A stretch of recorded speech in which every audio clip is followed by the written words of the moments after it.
Welcome to another In Wheel Time podcast, a 30-minute mini version of the In Wheel Time car show that airs live every Saturday morning, 8 to 11 a.m. Central. Shield.com. It's the In Wheel Time Car Talk Show. Coming up, our monthly visit with author and well-known car professor Jack Nerad.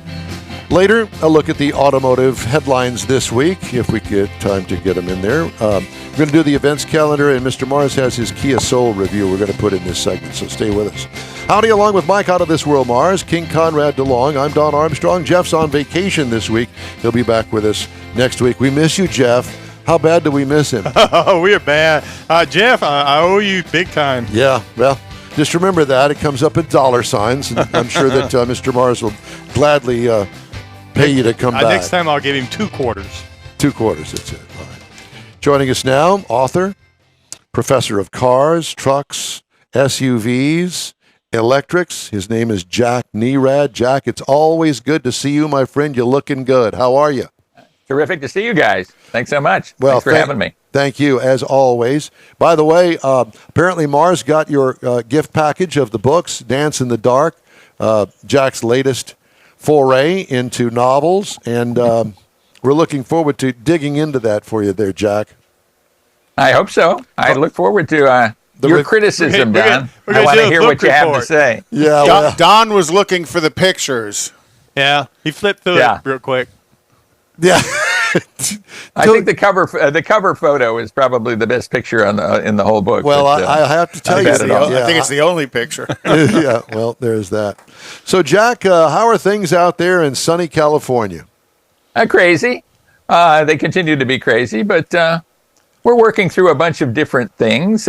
One of the things in California that I found interesting recently is there is an agency in California, a state agency. I wasn't aware of this state agency that looks at privacy issues, and they're looking at cars as a possible source of privacy problems, because when you stop and think about it, your car is collecting a bunch of data about you all the time, and what most people don't realize is the car companies are keeping that data a lot of the time, and that can be accessed potentially. So, if you've got an in-car camera that's looking at your face to make certain that you're, paying attention, that might be captured. Well, let's just hope that it's only your face that they're looking at. Yeah, exactly. I mean, there's a lot of things people privately do in their cars that, they probably would rather not have other people see, right? And GM OnStar has been collecting data for decades.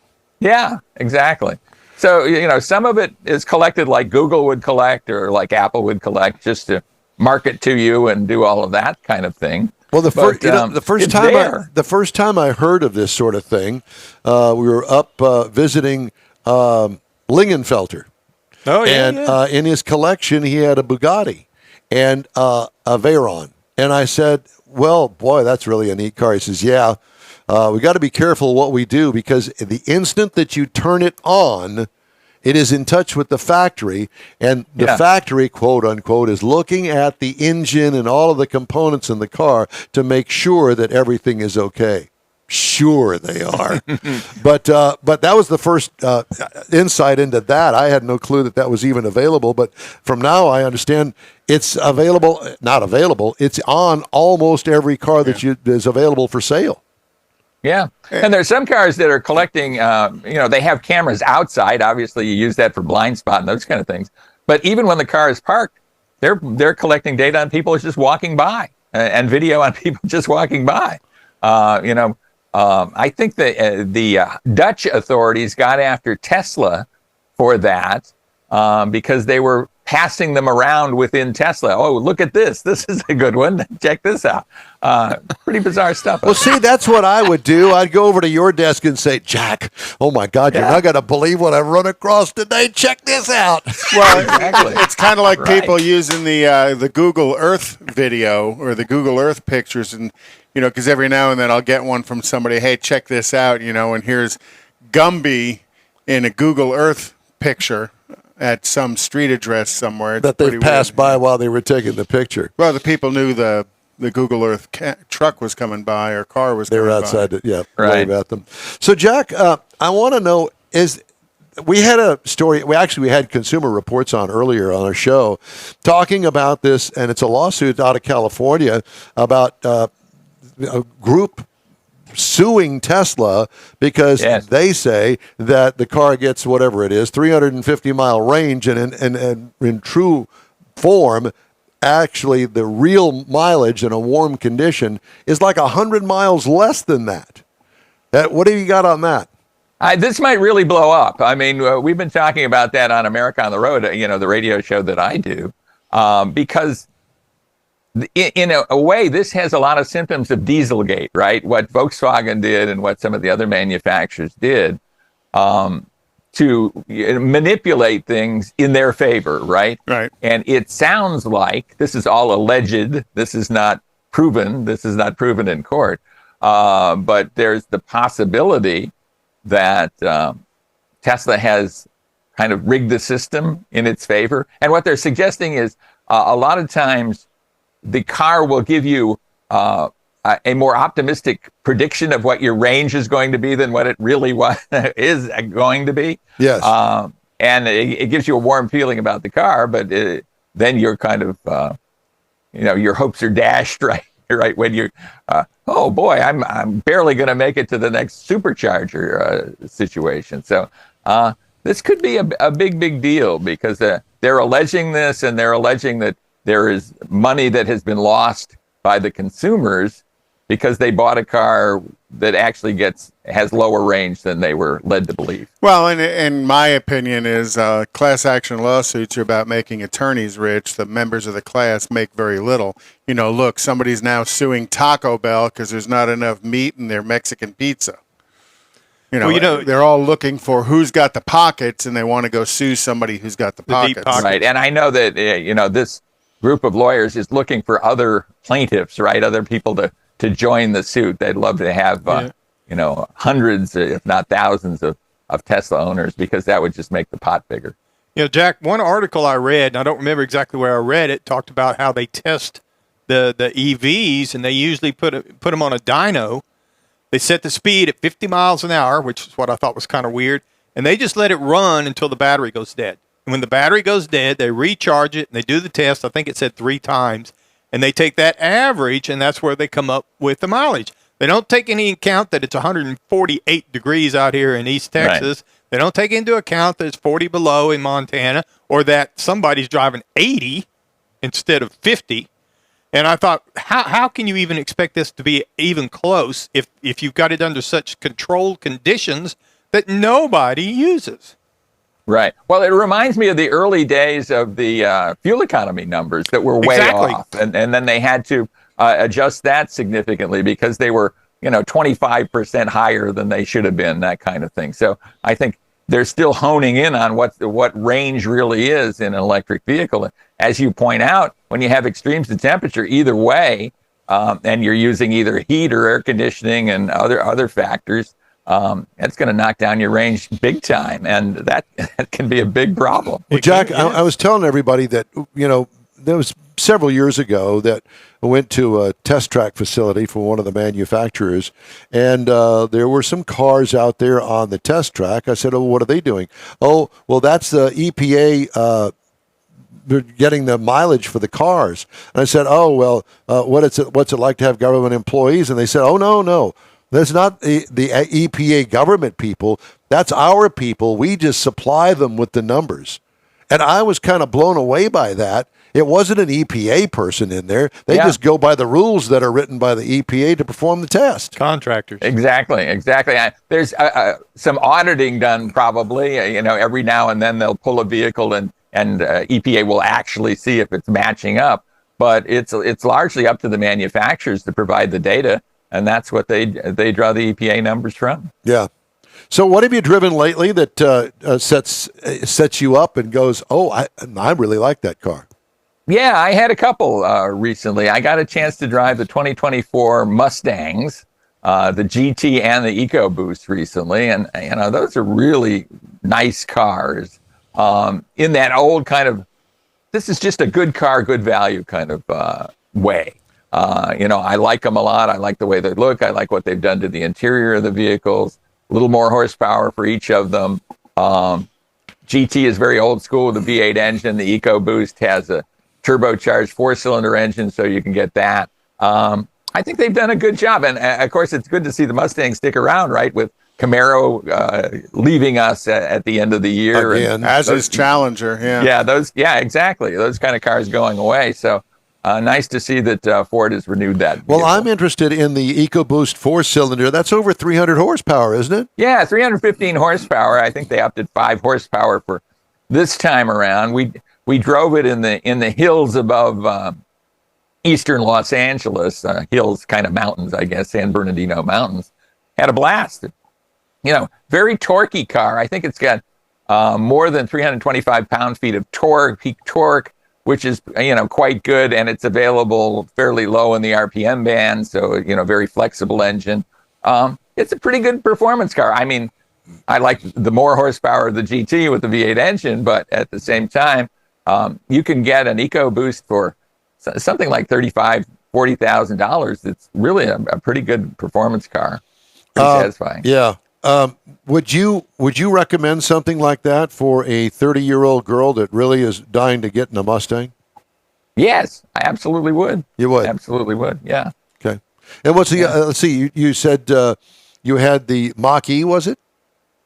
The GT. The GT, okay. Yeah, the EcoBoost and the GT. So the GT is, 5-liter V8 engine, normally aspirated. If I remember correctly, I think 480 horsepower or something like that. I think you can get it maybe at 486 horsepower. Yeah, that's a ton of horsepower, right? I mean, unbelievable. Those would be dream days back in 1970, right? Oh, we had to work hard to get even close to that. Yeah, exactly. Yeah, that's not the case any longer. Well, so those are so there's the Ford product. How about electric vehicles? I've driven. Go ahead. I've driven a lot of them recently. One that I've driven recently was the Kia EV6 GT. Yes, I had that. Oh my gosh, what a car! Kind of crazy fast, right? I mean, just almost mind-numbingly fast. I'm not sure, and I'm curious as to your take. In some ways, it's a performance car, but in other ways, I don't think it actually is a performance car. It's certainly a performance car in a straight line sense, but. What's your take on that? Well, I agree with you. It's it certainly has the look. I love the look of the car. The styling was unbelievable. The interior was great. The materials that they used and all that. But I drove it I only put it in the GT mode a couple of times, and well, you know what that's like. I mean, it might be on a rocket ship, but that's not for everyday driving. I liked it. I don't know how comfortable it would be in the long term. I think the seats are a little bit too GT-ish, if you will, the wraparound stuff. And that's fine for the short period of time that I normally get the cars. But in the long term, the ease of getting in and out of the car, I mean, that needs to be considered if you're going to buy it for your everyday commuter car, I think. Yeah, no, I agree with you. I think actually the GT line, which is also pretty darn quick, not as quick, but pretty darn quick, with more range and is less expensive, probably the better buy. That's what I would say, too. I didn't get to drive that car, but I don't need that crazy horsepower. I mean, I like it, don't get me wrong. But for everyday use, I think that not only the price, but just everything about it seems to make more sense to me. Yeah, agree with you. How are things going on America on the Road? Do you take calls on that show?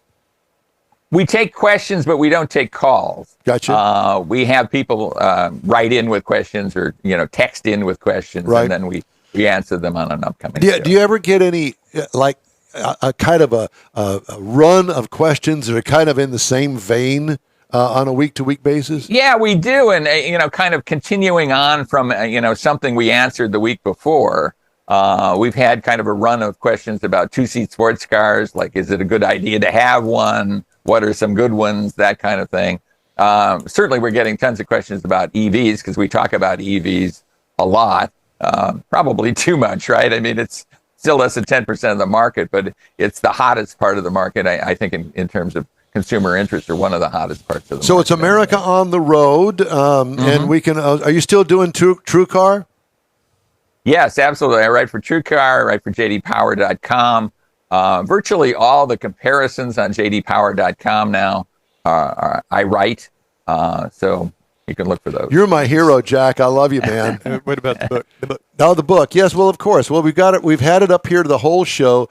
Dance in the Dark, Jack Nerad. And I hope book sales are going well for you. Yeah, they seem to be. And we're going to try to help continue to promote that. And we appreciate you being with us today. Don just wants to cover. My pleasure. Thanks for having me. All right, Thanks Jack. for We'll talking talk about the to you book. again soon. Thanks again. Take care. You too. Author, professor of cars, trucks, and SUVs. He is Jack Nerad. All right. Man. Let us do, if you don't mind, you want to do Conrad's events calendar or do you want to do the car review? Let's do the car review, Mr. Mars. Let's do the car review. Is it too much to ask? No. You have to do it from a different seat. You're sitting in Jeff's seat today. It's so weird to be sitting over here and doing it. Well, I don't make a habit of it. I'm used to Jeff. I'm not making a habit of sitting over here. I can assure you. Used to Jeff sitting there. Anyway, go ahead. So we're talking about, this time we're talking about the 2023 Kia Soul GT line. Now this is one of the 6 trim levels. It's about a mid-trim level. It's front-wheel drive only. They've dropped the all-wheel drive availability, just like they dropped the turbo engine option out of the GT line that you could get. Now this is considered a subcompact hatchback. It's considered a compact SUV. See, it depends on where you go and look for some sort of category on this vehicle. And it's really the last of those boxy shapes that came out with the Scion B, the Cube, the Element. All of them came out. They were all these basic vehicles. Could you put that up there for the broadcast people to see? Like that? Like that. Mm-hmm. Yep. You're doing a fine job over there. Apparently, we're going to two different people are going to drive. So okay, so the this to me this is more of what we used to call a station wagon. It does have the big lift gate in the back like an SUV or a CUV, but the way it's laid out and stuff, I would consider the station wagon. It has no real competitors anymore. They've all left the marketplace. So we're going to find that front. We've got some unique front and rear bumpers because it is the GT line. Got LED lighting all around, fog lights that are on the GT line, tail lights. We had the body color heated side mirrors that are on it that really help. It has a sunroof. And again, back to your earlier point, crack it a little bit, let some of that heat out, makes a big difference. Has some rear privacy glass that also help this vehicle as far as keeping the heat out. It rolls on some nice 18-inch alloy wheels, and inside we have the cloth and Syntex seating surfaces. Front seats are heated, back seats are not. It had the 10.25-inch screen up in the middle of the dash. It was a touch screen. That's where you're going to find your rear view camera. You're going to find the Kia Connect system. That's the infotainment system, and all your convenience controls that are going to be right there. It does have a wireless phone charger, front and rear USB ports, which are important, and the Carbon Hardened premium audio sound system. Again, drop the turbocharged, so now you only have the 2.0, 147 horsepower, 132 pound-feet torque engine in it. It's backed by a CVT. The EPA says you should get 28 in the city, 33 on the highway. Combined should get 30. Now, I got 29.1 across 293.3 miles. I thought it was great, and I liked driving this car. I can see where it fits into that category quite well. It's not sets up like a big SUV. It's more like a car when you get in it and start driving it. It's got adequate power around town. It's got acceptable acceleration to get up on the freeway and to make passing. It's a little bit of road noise, and it's a firm ride, but it's nothing that you can crank up that Harman Kardon and you'll blow it all out and you won't even notice it. I've always loved the Kia Soul. Always. Base model on this is $21,215, so you can get in the door for $21,000. Now, the base trim price that we were driving, again, mid-trim level, $24,815, as tested, $27,220. So you're still under that $28,000 mark. Yeah. You're going to get a bumper-to-bumper 5-year, 60,000-mile warranty with that, a 10-year, 100,000-mile powertrain warranty, and a 5-year, 100,000-mile road assistance warranty with that vehicle. Gimme. You were looking for something to compare it to. There's still the Hyundai Kona for $22,140, Mazda CX-30, $22,950, maybe even the Chevy 12 Trailblazer at $22,100 to wrap it up. And that's my review of the Kia Soul GT. And if I had a need for one, I would absolutely consider it. I'll tell you what, I've always liked them. I like the styling of them. And this particular one I drove several months ago. It's sweet, man. Yeah, I really like it. Yeah. Okay. All right. Time now. Let's get the events calendar in there, Conrad. So Tomorrow is Coffee and Chrome at the Avalon Diner down here off of the Fountains Shopping Center at 290, basically 59 and Highway 90. Also, October 20th is the 38th annual Wolf Creek Car and Truck and Bike Show at Wolf Creek Park in Cold Spring, Texas. August 12th is Cypress Cars and Coffee, Back to School Drive at the Fairfield Baptist Church. October 28th is the Oak Turbo Fest instead of October. Oak Turbo Fest at the Kareem Shriners in Waco, Texas. Lone Star Drift Round 4 is at Motorsports Resort in Angleton. That's August 19th. September 23rd, Lone Star Drift Round 5 is at the Houston Police Academy at 17,000 Aldine Westfield. And then also October 21st is Lone Star Drift Round 10 at 17,000 Aldine Westfield Drive. We talked to the drift guy last week. Zach. Yeah, I was blown away. I had no clue, and it was very informative. Great guest. Yeah, truly enjoyed that. We got a couple of headlines I want to get in before we wrap things up today. Here's a reminder not to drink and drive, especially when the vehicle being driven is a $600,000 Ferrari. That was on display in the showroom of the dealership. Utah Highway Patrol troopers arrested 29-year-old last week after he allegedly broke into Ferrari of Salt Lake City and took a car on a brief joyride. Man used a rock to break the glass wall of the dealership, opened the door of a car inside the building, and found the keys on the center console. Morons. Police said he started the car and hit the interior glass, 4 other vehicles, and exterior doors on his way out with the vehicle, which was identified only as a model worth $600,000. The other vehicles reportedly sustained an estimated $100,000 of damage. The suspect was arrested by troopers who saw him walking away from the vehicle nearby. According to the man's booking affidavit, he stated, this was a spur-of-the-moment act after he was drinking all day. Yeah, I'm going to get drunk and go steal a Ferrari. $500,000 Ferrari. Break the glass of the dealership and go in there.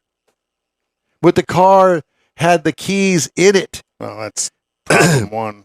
Yeah, that's 2 problems there. Yeah. Uber reported its first operating profit fueled by demand for rides and delivery, and marking a significant milestone as the company seeks to move beyond its cash-burning past. I didn't think they were going to make it. And that the CEO of the company was spending all the money as fast as it brought it in. What a mess. But who doesn't know about Uber now? Mm-hmm, mm-hmm. Quite the change in direction.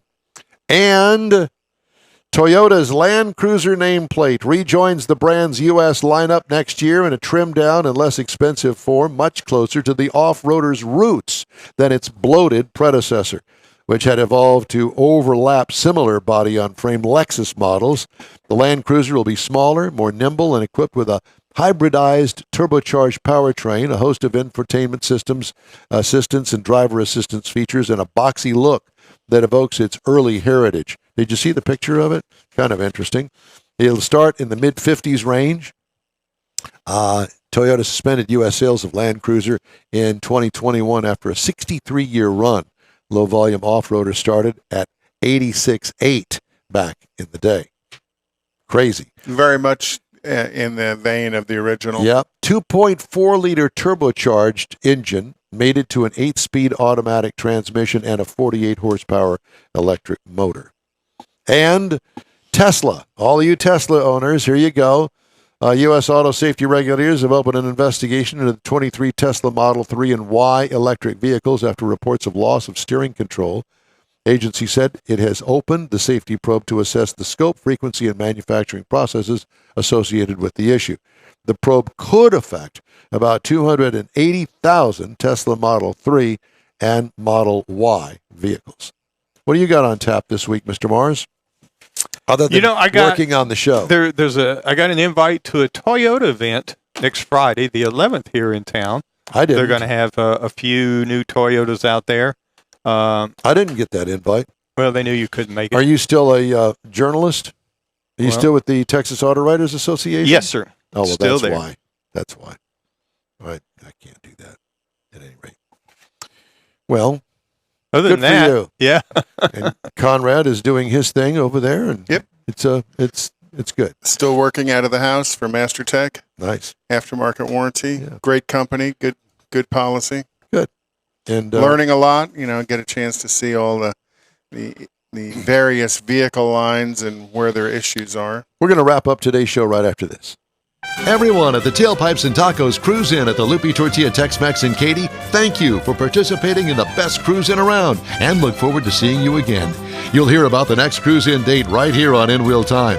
Next time you're in the West Houston Energy Corridor area, be sure and stop in at the original Lupi Tortilla Tex-Mex at I-10 and Highway 6 or the Katy location on the Grand Parkway at Kingsland Boulevard. When passing through Beaumont or College Station, stop in and have Lupi's award-winning beef fajitas and frozen margaritas. There's always a celebration at Lupi Tortilla. Lupi Tortilla founder Stan Holt and his wife Sheila are winning racers on the NHRA drag racing circuit and have a collection of hot rods and classics that everyone appreciates. Look for them at the next Tailpipes and Tacos Cruise In. The date will be announced soon and will once again be held at the Lupi Tortilla Tex-Mex on 99 and Kingsland Boulevard, just south of I-10 and Katy. We'll give you all the details right here on the In Wheel Time Car Talk Show and online. Donations benefit God's Garage. We'll see you then. You own a car you love. Well, why not let Gulf Coast Auto Shield protect it? Houstonian John Gray invites you to his state-of-the-art facility to introduce you to his specialist team of auto enthusiasts. We promise you'll be impressed. Whether you're looking to massage your original paint to a like-new appearance, apply a ceramic coating, install a paint protection film, nano-ceramic window tint, or new windshield protection called ExoShield, Gulf Coast Auto Shield is where Houston's car people go. Curbed your wheels? Instead of buying new, why not have them repaired? How about a professionally installed radar detector? Gulf Coast Auto Shield does that too. Get a peek inside the shop and look at the services offered by getting online and heading to gcautoshield.com. Better yet, stop by their facility at 11275 South Sam Houston Tollway, just south of the Southwest Freeway, and get a personal tour. Gulf Coast Auto Shield is your place to go for all things exterior. Call them today, 832-930-5655 or gcautoshield.com. The award-winning In Wheel Time Car Talk Show is available on the most popular podcast channels out there in 30-minute episodes. We realize our 3-hour live show can be difficult to catch in its entirety, so now you can listen every day to a convenient, fresh 30-minute episode. Check us out on Apple Podcasts, Spotify, Google Podcasts, Amazon Music, and Audible, along with a dozen more. In Wheel Time has the most informative automotive guest interviews and new car reviews, along with popular features including Conrad's Car Clinic and This Week in Auto History, along with automotive news headlines. Our live broadcast airs every Saturday, 8 to 11 Central on InWheelTime.com, the iHeart app, and on YouTube. Be sure to say hello when we're broadcasting from the Tailpipes and Tacos Cruise In, Autorama, and the Houston Auto Show, among others. Now, it's easier than ever to hear about all things automotive all week long. You're invited to join fellow car enthusiasts in becoming part of the ever-growing In Wheel Time Car Talk family. Don't forget those 30-minute podcast episodes on your favorite podcast channel. I had the wrong button. That's the checkered flag for this week's In Wheel Time Car Talk Show. Hey, when you're online, follow us on Facebook, give us a like, tell your friends about us, and share our junk if you would, please. We promise to keep you posted on all things automotive all week long, including new car reviews, upcoming events, cruise-ins, racing events, and car, truck, and SUV goodies. And promise not to load up your feed. And you can find the In Wheel Time Car Talk Show 24/7 on the iHeartRadio app and on our live stream on Facebook, YouTube, and on InWheelTime.com every Saturday, 8 to 11 a.m. Central Time. Daily 30-minute podcasts are available on the podcast channel you use. The In Wheel Time Chief Engineer is David Ainsley. Our marketing advertising advisor and video technical director is We Need More Jeff Zekin. We do today. Here. The booking agent and Zoom master Mike Mars. Mr. Know-It-All is royalty King Conrad DeLong. I'm your slug around town, Don Armstrong. Hey, please join us next week for another award-winning production of the In Wheel Time Car Talk Show. At least we think it is anyway. Saturday, August 12th, 2023 on all of our In Wheel Time Car Talk outlets right here on the Smoke and Mirrors Network, 8 to 11 Central Time. Have a great weekend. Stay cool. Join me at Chrome and Coffee Cruise In tomorrow, starting at 9 o'clock at the Avalon Diner at the Fountains on the Southwest Freeway. See you later. That's it for this podcast episode of the In Wheel Time Car Show. I'm Don Armstrong, inviting you to join us for our live show every Saturday morning, 8 to 11 a.m. Central on Facebook, YouTube, Twitch, and our InWheelTime.com website. Podcasts are available on Apple Podcasts, Spotify, Stitcher, iHeart Podcast, Podcast Addict, TuneIn, Pandora, and Amazon Music. Keep listening, and we'll see you soon.